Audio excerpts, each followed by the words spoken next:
Pues vamos a primero repasar, pues poner la siguiente, algunas cosas importantes que hablamos la semana pasada acerca de cómo podemos interpretar las parábolas, especialmente las que contó el Señor Jesús. Hablamos primero entender qué es una parábola, es una narración, un relato, una historia que se caracteriza por estar basada en asuntos reales, de la historia real. No es como las fábulas donde los animales o los árboles hablan, ¿no? Esto es de historias basadas en cosas cotidianas reales. Y la parábola lo que hace es con esa historia hacer una comparación. Es una historia imaginaria, pero con la que quiere compararla con alguna verdad que va a enseñar. Y hablamos también de las partes de una parábola. La primera, la ocasión. ¿Cuándo la contó Jesús? ¿Por qué contó esa parábola? Luego, la narración, pues es lo que leemos, el relato, ¿no? Cuando leemos la parábola. Y por último, tenemos que buscar la lección. ¿Cuál es la lección de esa parábola? La aplicación espiritual. Vale, vamos a la siguiente. Entonces vemos la interpretación de la parábola, que es donde estamos trabajando. Vale, seguramente lo que más nos va a ayudar para entender la parábola es entender la ocasión. ¿Cuándo la contó? ¿Por qué la contó Jesús? ¿Qué es lo que estaba ocurriendo? Entonces, esa es la primera clave importante para entender la parábola. Y la segunda es que las parábolas tratan de una idea principal. No hay que buscar muchas ideas, aunque a veces las hay, ¿no? Vimos un ejemplo en la parábola del sembrador. Hay muchas ideas interesantes, ¿no? Por ejemplo, cuando hablábamos de la semilla que cayó entre espinos, pues habla como las aflicciones o las cosas de la vida, pues ahogan la palabra. Y eso de por sí ya sería un mensaje, ¿verdad? Pero eso hay que entenderlo en el contexto de la parábola que tiene un mensaje principal. ¿Y os acordáis cuál era el mensaje principal de esa parábola? Que era preparar a los discípulos que los va a enviar a predicar el Evangelio. ¿Y qué va a pasar? ¿Con qué se van a encontrar? Pues que hay personas que tienen el corazón duro, que la semilla no va a prender, otros que van a decir que sí, pero después cuando vienen las cosas de la vida que les entretienen o que les afligen, pues ya abandonan. Y luego los que de verdad reciben esa semilla que era la tierra blanda, que son los corazones receptivos al mensaje. Entonces la parábola principalmente tiene que ver con eso, con preparar a los discípulos que se van a encontrar con diferentes terrenos, diferentes tipos de personas que van a responder de una manera diferente al Evangelio. Entonces, cuando habla de los espinos, aunque es muy bonito para ilustrar, pues cómo hay cosas que nos apartan de la palabra, pero el objetivo principal de la parábola tiene que ver con eso, explicar por qué predicamos a veces el Evangelio y las personas no responden a la palabra. Y luego dijimos una tercera cosa importante, que no, y esto es más para los predicadores o para los que enseñan, que no se debe usar una parábola para enseñar una doctrina. Tenemos que explicar la doctrina primero, o si usamos la parábola, pero hay que explicar la doctrina y a la luz de la doctrina se entiende la parábola. Y por eso hablábamos y nos preguntábamos por qué Jesús usó las parábolas, porque en cierto sentido, si hay que conocer primero la doctrina, era como una manera más difícil de entender las parábolas. Y que entendíamos que Jesús cambió de repente y empezó a usar parábolas, por un lado, para que los que no querían oírle, los que solo estaban buscando escuchar algo para condenarlo y llevarlo a la muerte, pues lo tuvieran más difícil, ¿no? No pudieran acusarle tan fácilmente por ese lenguaje figurado. Y luego lo usaba para los discípulos para ilustrar la enseñanza. Les daba una enseñanza y la ilustraba con una parábola.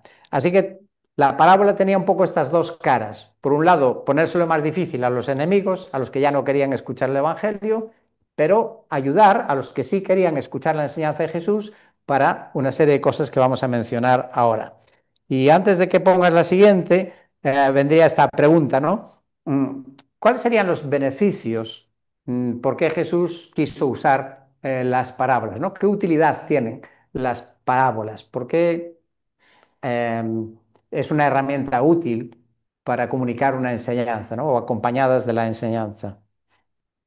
Podéis contestar si queréis aportar alguna idea. Tú no vale, tú no puedes decirlo. Él ya tiene la lista. Mencionar otras porque utilizaba temas muy cotidianos y les era más fresco, más, como más reciente lo que Ajá. podían incorporar en información. Sí, bueno, vamos a ir viendo algunas cosas. Las parábolas son eficaces para comunicar esas verdades, decíamos, a los que tienen un corazón dispuesto para escucharla, porque son una ilustración. Tú das la enseñanza y cómo pones un ejemplo. Así se entiende mejor, ¿no? Si enseñamos algo así, la enseñanza y luego un ejemplo, una ilustración. Y uno de los ejemplos, por ejemplo, es cuando el Señor enseña a los discípulos a orar. Si quieres abrir la Biblia lo puedes abrir, si no es igual, Lucas capítulo 11 es donde está lo de aprender a orar, ¿no? Que le dicen los discípulos, Señor, enséñanos a orar. Bueno, cuando les enseña, ¿verdad? Cómo hay que orar. Entonces, cuando lees Lucas capítulo 11, los primeros versículos encuentras que Jesús enseña a orar, las cosas que se deben plantear en la oración, diferentes temas y aspectos. Así que, versículos del 2 al 4 enseña acerca de cómo orar, de lo que hay que orar. Y después, a continuación, después del versículo 4, ¿qué hace Jesús? Cuenta una parábola. Una parábola para ilustrar alguna verdad relacionada con la práctica de la oración. ¿Qué parábola les contó? Pues es de un amigo que recibe una visita de noche y no tiene pan. ¿Y qué hace? Va a la casa de un amigo y le llama a deshoras a ver si le presta pan, ¿no? Y el amigo le dijo, sí, sí, espera que bajo corriendo. Le dijo eso. Eh, Ahí se hizo el remolón, ¿no? No quería bajar. Pero este hombre tenía la visita que había que atender. ¿Y qué hizo? Insistió, insistió. Y por fin el hombre se levantó y le dio el pan. Bueno, ¿qué es lo que estaba enseñando Jesús con la parábola? Ilustrando la necesidad de perseverar en la oración. Y eso se lo explicó con esa historia, porque así a ellos les iba a quedar grabado la enseñanza de que no solamente es, bueno, oro y ya está. No, hay que perseverar y hay que insistir en la oración. Así que una de las verdades importantes de la oración es que hay que perseverar. No solamente es orar, hablar con Dios, sino perseverar en la oración. Vale, número dos, nos ayudan las parábolas para recordar la enseñanza. Con los ejemplos, las ilustraciones, se recuerda mejor, mucho mejor una enseñanza. Ahí a la derecha tenéis una imagen y esa la vi yo en un cliente mío hace muchos años en Viveiro.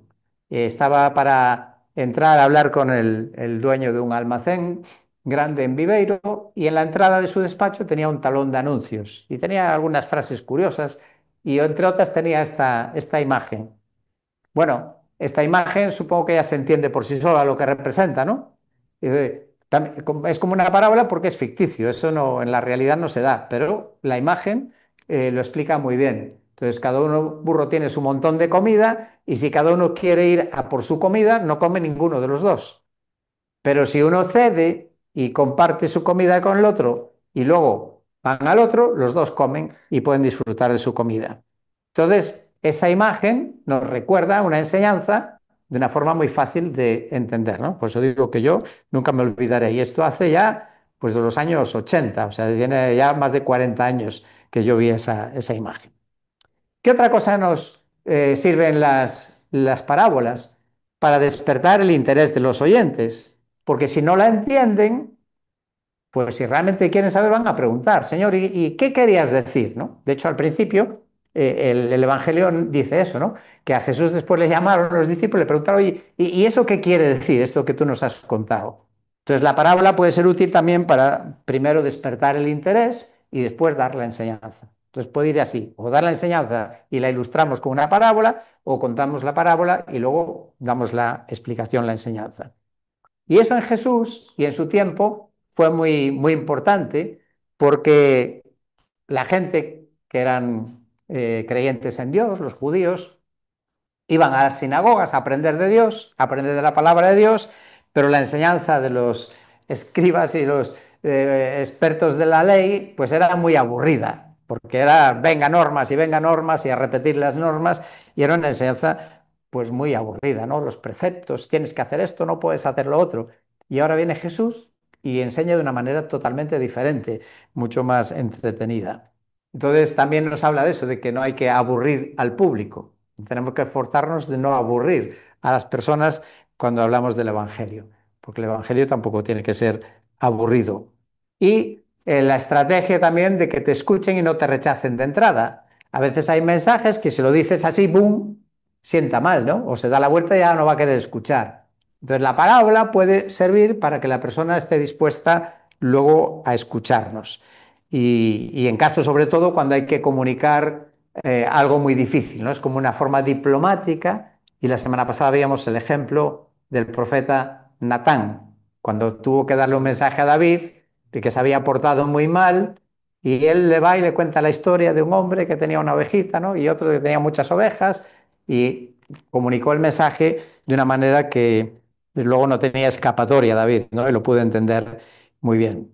Así que el Evangelio nos dice en Mateo 21 que los fariseos al final, en Mateo 21, ya se dan cuenta, los sacerdotes y los fariseos comprendieron que hablaba de ellos. O sea, después de escuchar unas cuantas parábolas, se dieron cuenta, esto va por nosotros, ¿no? Lo que Jesús está diciendo. Bueno, vamos a ver otro aspecto de la interpretación, la siguiente. Otra pista más importante para aprender a interpretar las doctrinas, pues el trasfondo histórico y cultural, las costumbres de la época, porque si no, no se entiende. Si son historias de la vida cotidiana, tenemos que saber cómo era la vida en ese tiempo, ¿no? Y en ese lugar. Si no, no lo vamos a entender. Hay cosas que para ellos eran evidentes, pero a lo mejor para nosotros, que vivimos 2000 años casi después y en otra cultura diferente, a lo mejor para nosotros no tiene mucho sentido. Pero para ellos, a lo mejor había cosas que decías una palabra y ellos ya sabían lo que querías decir. Por ejemplo, en la época de los judíos del primer siglo, si se hablaba de la siega, para los hebreos sabían que era una figura de algo.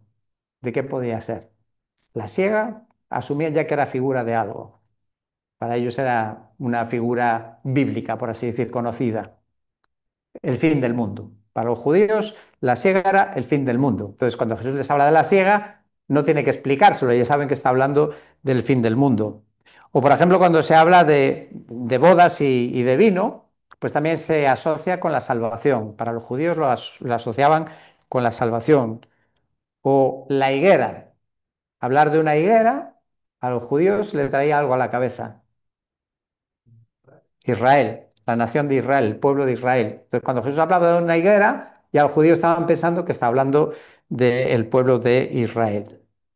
Así que es importante conocer eso y eso es una dificultad para nosotros, para entender las parábolas. Para eso tenemos recursos, como son los comentarios bíblicos. Para esas cosas son buenos porque nos pueden dar pistas. Y también hay algunos libros. Hay uno, si alguien tiene interés, lo tengo en PDF, lo puedo facilitar, que se llama Usos y costumbres de la Biblia, ¿no? Entonces te cuentan cómo eran ciertas costumbres que nos ayudan a entender las parábolas. Bien, en esto también hay que entender que no todos los detalles son realistas, no todos los detalles que se cuentan en la parábola son realistas.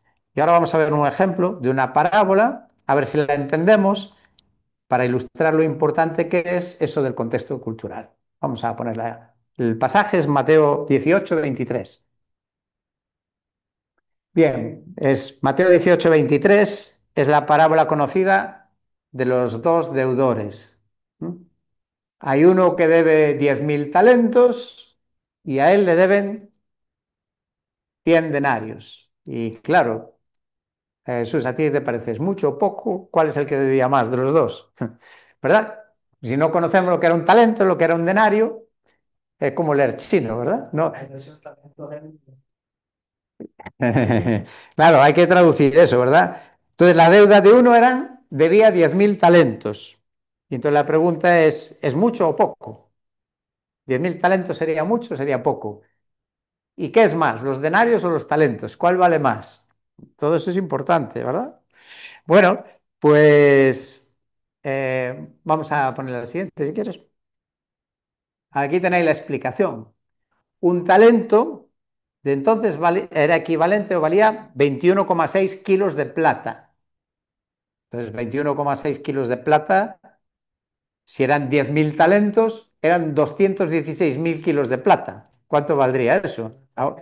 Eso es una millonada, ¿no? Yo hice un cálculo, vamos, que podían ser no sé cuántos millones, serían millones de euros, ¿no? Evidentemente es una exageración.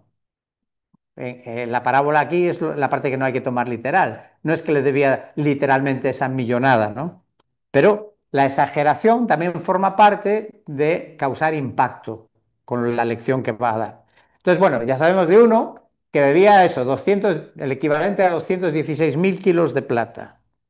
Y a él le debían un denario, o no, 100 denarios. Un denario son 4 gramos de plata. O sea que le debía 100 denarios, 400 gramos. O sea que este debía 216.000 kilos y este solo 400 gramos. ¿Veis la enorme diferencia? No, claro, 400 gramos, ¿qué es eso? Comparado con los 210.000. Entonces, ahora que entendemos lo que valen esas cosas, nos podemos dar cuenta del impacto del mensaje de Jesús cuando está hablando de que a este le perdonó esta deuda. No es poco, ¿eh? No son 216.000 euros. Estos son millones de euros. Y sin embargo el otro no está dispuesto a perdonar 400 gramos. Una cosa pequeñísima. Entonces, por eso necesitamos conocer, para entender algunas parábolas, el mensaje, necesitamos conocer ese trasfondo histórico. Vale, vamos a ver otro ejemplo que también es bueno conocer o puede ayudarnos, es el trasfondo geográfico o la topografía. Aquí nos vamos a referir a la parábola del samaritano, el buen samaritano. Está en Lucas capítulo 10. En esa parábola dice que un hombre descendía de Jerusalén a Jericó. Y entonces, bueno, le pegan la paliza y lo dejan allí tirado medio muerto. Entonces, eso nos sugiere algunas preguntas. ¿Qué distancia habría de Jerusalén a Jericó? ¿Cómo sería el camino? ¿Era una autopista? ¿O era una carretera? ¿Era un camino por el monte? ¿Cómo era eso? Bueno, pues ahí tenéis el mapa, si podéis ver ahí Jerusalén y Jericó, aparentemente no está muy lejos, pero para aquella época pues eran 33 kilómetros. 33 kilómetros andando o en burro, bueno, pues llevaba su tiempo, ¿no? Además, Jericó era una ciudad que estaba por debajo del nivel del mar, 276 metros más bajo que el nivel del mar. Y Jerusalén está a 750 y algo por encima del nivel del mar. Entonces, el desnivel son 1.030 metros, o sea, una cuesta 1.000 metros, como una montaña de 1.000 metros, subir una montaña de 1.000 metros.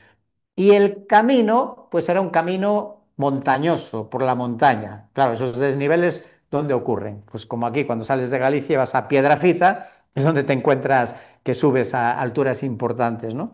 Entonces era un camino de montaña. Y claro, ese camino era propicio, ¿para qué? Camino de montaña, escabroso, para los ladrones, para los ladrones. Y entonces ese es el contexto de esta historia. Antes de daros algunas referencias más, puedes poner la siguiente imagen, porque ya que estamos con la historia, este es un puente real que existe antes de llegar a Betanzos, en un lugar que se llama La Castellana. Viniendo desde Lugo hacia Coruña, pues antes de entrar en Betanzos hay que, antiguamente, porque ya veis que está la maleza ahí, ese era el puente por el que había que pasar, era como si fuera la Nacional 6 antigua. Y ese puente lo cruzó Jorge Borro, que fue un colportor, un misionero, diríamos, entre comillas, pero bueno, hacía esa labor de traer la palabra de Dios a España. Y cuando viene a Galicia, en 1837, que es cuando entró en Galicia, pues entra y se acerca a ese puente, el puente de la Castellana. Y él cuenta que un poco antes de acercarse, en los bordes de la carretera había unas estacas y encima de la estaca unas calaveras, porque los bandidos solían atacar en esa zona a las personas y entonces lo ponían ya como aviso las calaveras en los postes. Y en ese momento Borro se acerca a ese lugar porque, claro, ese precipicio, diríamos, era lo más adecuado, ¿no? Para saltar a una persona y luego la tiraban ahí al barranco y hasta que apareciera o que alguien lo encontrase iba a pasar mucho tiempo. Entonces, cuando Borro llega ahí, le dan el alto. Borro no iba solo, siempre llevaba un ayudante consigo, pero el ayudante se había quedado un poco atrás para hacer sus necesidades. Y entonces ahí llegó Borro solo y le dan el alto los bandidos. Pero en ese momento escuchan que viene al trote el criado y cuando escuchan que viene se marchan y lo dejan, ¿no? Y se libra por los pelos. Bueno, pues algo así, ¿no? Es como aquel lugar del buen samaritano. San Jerónimo, en el siglo V, decía acerca del camino que hizo el samaritano, dice que era conocido como el camino sangriento. El camino sangriento. Entonces, la parábola, el conocer un poco este contexto, nos ayuda a entender algunas cosas interesantes. Tú imagínate, Jesús empieza a contar esta historia. Iba el samaritano, le dieron la paliza, lo dejan allí tirado, y claro, pasa el sacerdote, pasa el levita. ¿Qué están imaginando en su cabeza los judíos cuando escuchan esa historia? Pues el pobre hombre se va a morir. El final es la muerte de ese hombre. Porque luego les empieza a decir, bueno, y pasa un samaritano por ahí, y dice, este el samaritano no se va a mojar tampoco, ¿no? Y ahí es donde viene el cambio, el impacto de la historia de Jesús, que alguien despreciado por los judíos, que no daban un duro por él, que consideraban una mala persona, resulta que sorprendentemente para un judío que escuchase esa historia, es el que se agacha, es el que le cura las heridas, lo lleva al mesón, le paga las cosas y se interesa por él. Claro, esa historia para nosotros nos puede parecer simplemente bonita, ¿no? Pues mira, qué bien el samaritano y qué mal el sacerdote. Pero para un judío era realmente impactante lo que Jesús, cómo Jesús termina esa historia, ¿no? Ese cuento que ellos dirían que tenía que terminar mal, pues Jesús trae un final insospechado para los judíos. Exacto, el héroe. Entonces Jesús, judío, como un judío cuenta una historia donde el héroe es como si tú eres del Madrid y luego pones de héroe a alguien del Barça, ¿no? Como el mejor. Claro, choca, sorprende, ¿no? No te lo esperas. Entonces, esto ayuda. Vamos a ver algunas cosas más de la importancia del contexto. Además de conocer pues, la topografía y esos tipos de aspectos, también necesitamos saber quiénes eran los personajes que menciona el Evangelio. Bueno, no tenéis que saber todos esos. Algunos son importantes y otros son menos importantes. Si os acordáis, los que seguiste los estudios bíblicos anteriormente, cuando hicimos una síntesis del Nuevo Testamento, hablamos acerca de muchos, si no de todos, de la mayoría de estos personajes. Pero yo creo que vale la pena repasarlos, aunque sea así un poco por encima. Entonces, cuando leemos los evangelios, uno de los personajes que destacan son los fariseos, ¿no? Vale, ¿y quiénes eran los fariseos? A ver, ¿qué os acordáis de los fariseos? ¿Qué clase de personas serían? De la ley. Era una, eran, bueno, religiosos de la época, digamos. Ujú. Sí. Se dedicaban a comunicar la ley al resto de los Israel, o sea, de Judá que y que lo cumplieran, obviamente. O lo que definirían como la vida espiritual, ¿no? Ujú. Y que luego vamos a volver a eso con el ejemplo de Lucas 18, pero ¿qué imagen tenéis de un fariseo? ¿De alguien bueno o mala? Mala, ¿verdad? Un hipócrita. O sea, tiene mala imagen, ¿no? Mala prensa. Ya. Sí. Los que presentaron hasta ese momento. Esto era un malo, ¿no? Sí, pero en nuestro tiempo normalmente se les ve negativamente, ¿verdad? Ya. Sin embargo, los fariseos surgen en el periodo entre los dos testamentos, entre el Antiguo Testamento y el Nuevo Testamento, esos 400 años de silencio. Y la palabra fariseo significa separados, pues se llamaban así. ¿Por qué? Porque querían separarse de todos los movimientos políticos que mezclaban la religión con el helenismo y la corrupción, y entonces ellos querían ser los puros, querían separarse de todo eso, ¿no? De la influencia de la cultura griega, que estaba un poco interfiriendo en las costumbres y la vida espiritual de los judíos. Entonces ellos querían como separarse, por eso viene el nombre de fariseos. Eran una clase media, por lo tanto era gente, diríamos, puristas, ¿no? La pureza de mantener la pureza de la palabra era lo que ellos defendían. Creían en lo sobrenatural, la resurrección, los espíritus, los ángeles, y si acaso su defecto fue que añadían las tradiciones, ¿no? Aparte de que había que cumplir con la ley, con la palabra de Dios, también ponían sus normas. A veces nos pasa también a los cristianos del siglo XX, siglo XXI y siglo XIX, que aparte de la Biblia, luego vamos poniendo nuestras normas y reglas de conducta. Por ejemplo, solo para que entendáis unos ejemplos curiosos, ¿no? De las normas que ponían. Claro, la Biblia para el judío le prohibía trabajar, ¿no? En día de reposo. Pero claro, la cuestión es, ¿y qué se puede hacer o qué no se puede hacer? Porque claro, en aquel tiempo los trabajos no eran tanto como hoy, entro a las 8 y salgo a las 10 o a la hora que sea, ¿no? Y eran trabajos más, sí, más cotidianos, de casa, de sacar los animales, de la cosecha, de... Entonces, claro, había que definir un poco qué se podía hacer y qué no se podía hacer.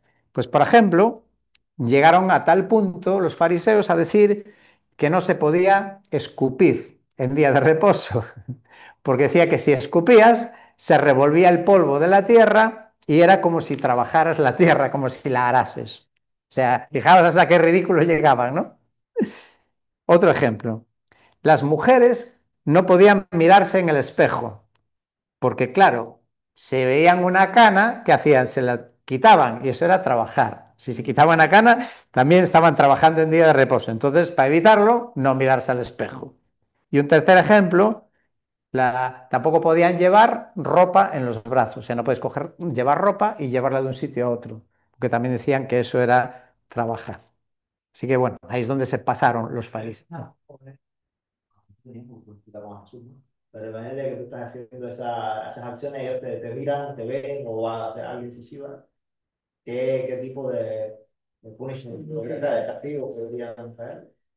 Pues la verdad es que no sé muy bien Porque, cómo, claro, cómo político dentro de que no querían, pero ya.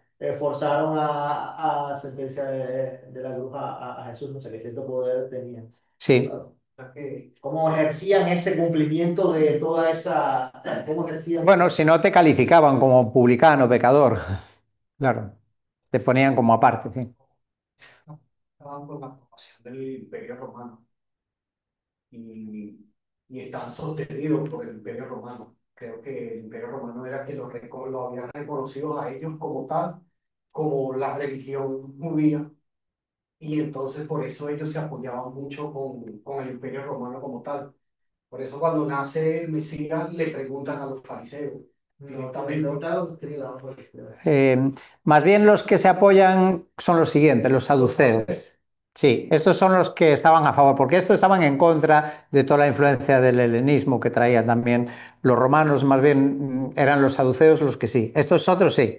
Estos saduceos vienen que eran descendientes de un sacerdote llamado Sadoc, que es del tiempo de David y de Salomón, y ellos eran como la jerarquía. Entre los sacerdotes eran los más importantes, ostentaban el poder político y estos sí que buscaban alinearse con el gobierno, porque lo único que les importaba era vivir bien, ¿no?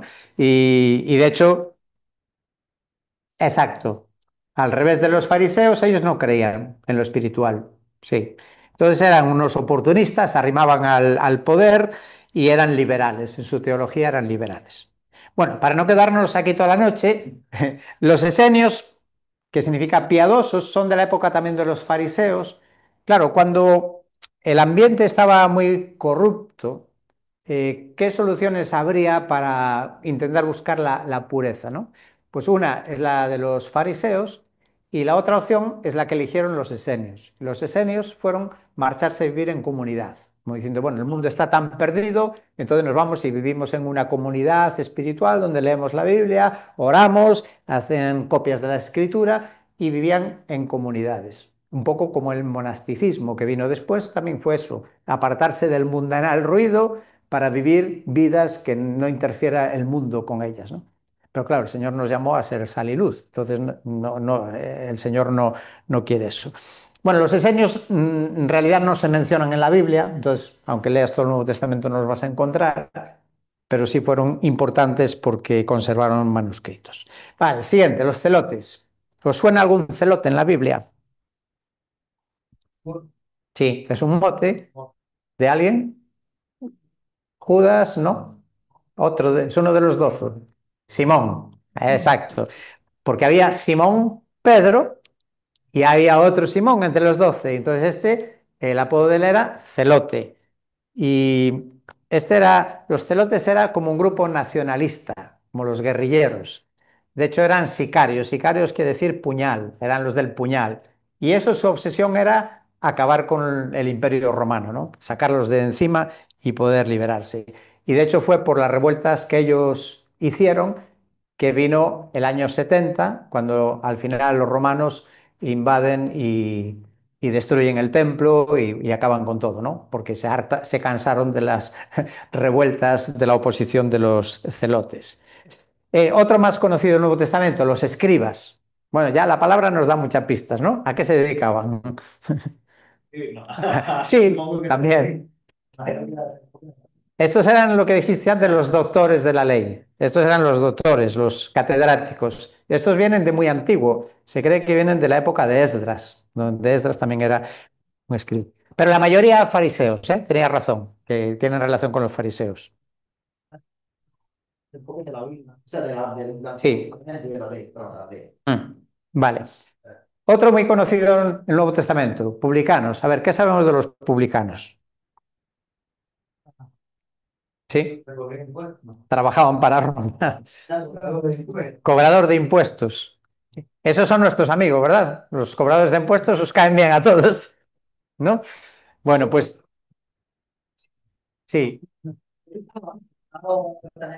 Y luego Roma, que eran muy astutos, muy inteligentes, pues lo que era como una oferta de trabajo, el ser publicano. Entonces el publicano que prometiera al gobierno romano que iba a conseguir más impuestos, a él le adjudicaban el trabajo. Al que dijera, pues yo voy a conseguir tanto, ¿no? Pues si prometía más que el otro, pero claro, ¿cómo iba a hacer después? Tenía que extorsionar a la gente y sacarle el dinero como fuera. Y aún encima, él tenía que sacar un extra para él, para vivir él. Pero los romanos ahí le daban cancha libre y pues saca todo lo que puedas, ¿no? Cierto tipo de, o sea, de protección, digamos. Sí, claro, si no los lincharían. Exacto.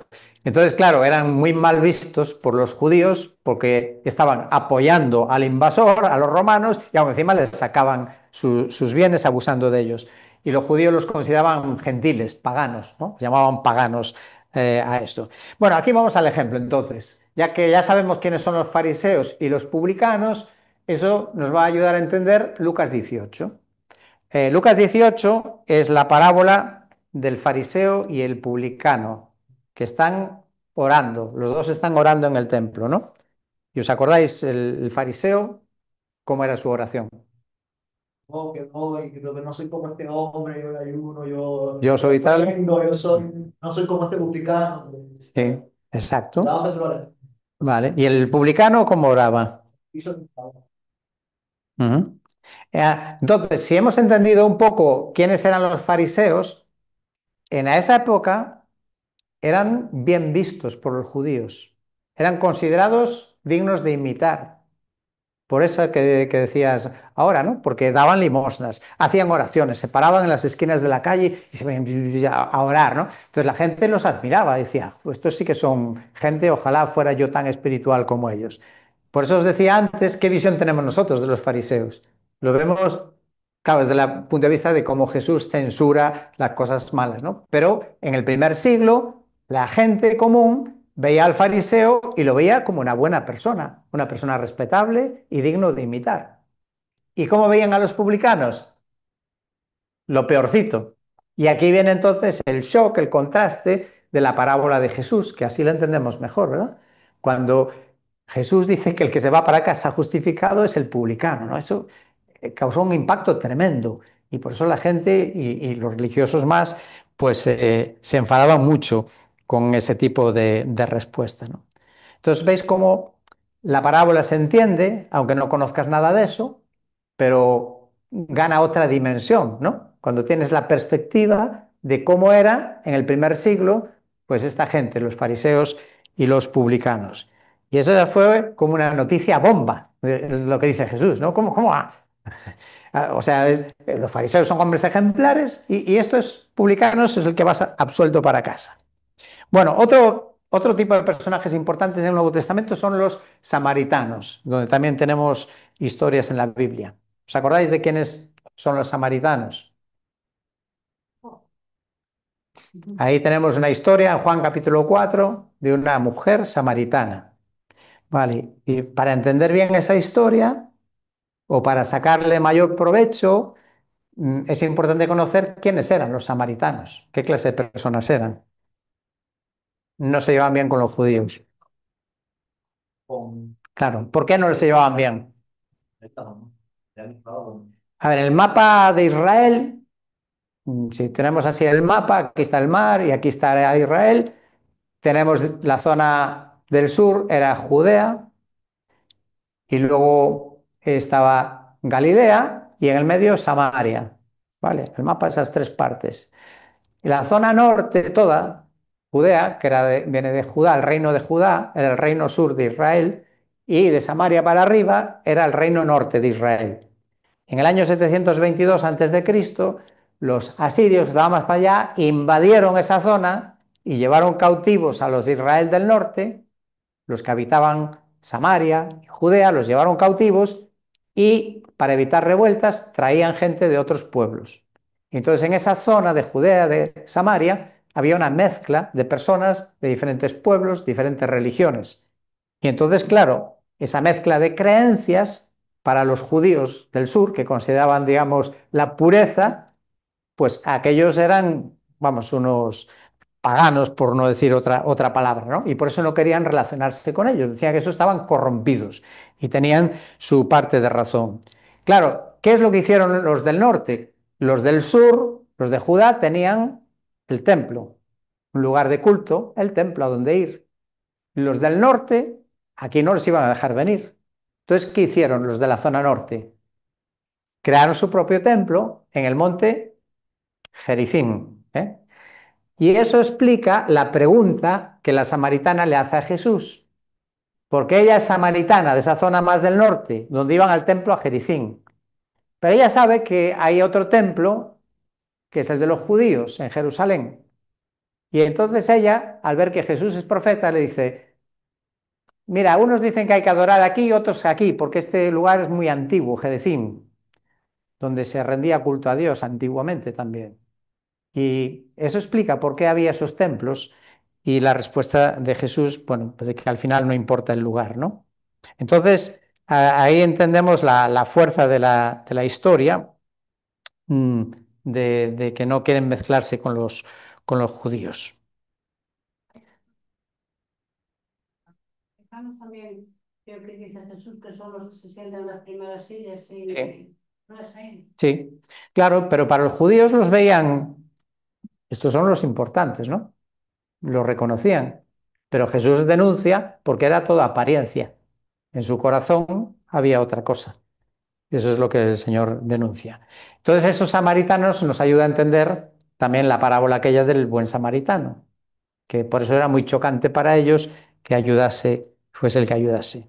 Bueno, los otros que vienen aquí, herodianos, simplemente eran seguidores del rey Herodes, que también era a favor de los romanos, porque buscaba simplemente sus propios intereses, era un grupo más bien político, y estos estaban enfrentados con los fariseos, porque los fariseos estaban en contra y los herodianos a favor. Pero sabéis que en el Evangelio encontramos que hubo un momento que estos que eran enemigos fueron capaces de ponerse de acuerdo. ¿Para qué? Para crucificar a Jesús. Aún siendo de posiciones tan contrarias, cuando se trató de la persona de Jesús, a estos porque les denunciaba su hipocresía y estos porque les iba a estropear su bienestar, su estilo de vida, que Jesús demandaba el Evangelio otra cosa, pues al final ahí se ponían de acuerdo para cargarse a Jesús. Y luego ya, penúltimo lugar, los Galileos. Los Galileos, dice la palabra, que eran ¿de dónde? De Galilea, de esa zona norte de la que hablamos antes. ¿Y qué pensaban los judíos de los Galileos? Ya más o menos lo dijimos cuando expliqué todo eso de la parte norte. Los despreciaba, ¿no? Y además eran considerados incultos, gente ignorante. Entonces, en la historia en el Evangelio, en el libro de Hechos, en el Hechos capítulo 2, en el versículo 7, el día de Pentecostés, sorpresa. En Jerusalén, sorpresa. ¿Por qué? Porque esos galileos que había por allí, que eran del norte, hablaban lenguas y hablaban de las maravillas de Dios. Entonces, ¿veis cómo entender quiénes eran los galileos cobra otra dimensión ese escenario? Y luego, bueno, los nicolaitas los menciona Apocalipsis, y aunque no se sabe muy, hay diferentes opiniones acerca de ellos, pero parece que sí que era un grupo más bien con algunas herejías relacionadas con la inmoralidad, y algunos los han definido como abusadores de la gracia. Bueno, entonces tratar de identificar estas cosas, pues nos ayudan a ver el contraste que Jesús quiere enseñar en la parábola. Bueno, son las 9, entonces me parece que lo vamos a dejar aquí. Nos quedan algunas ideas más para dentro de 15 días.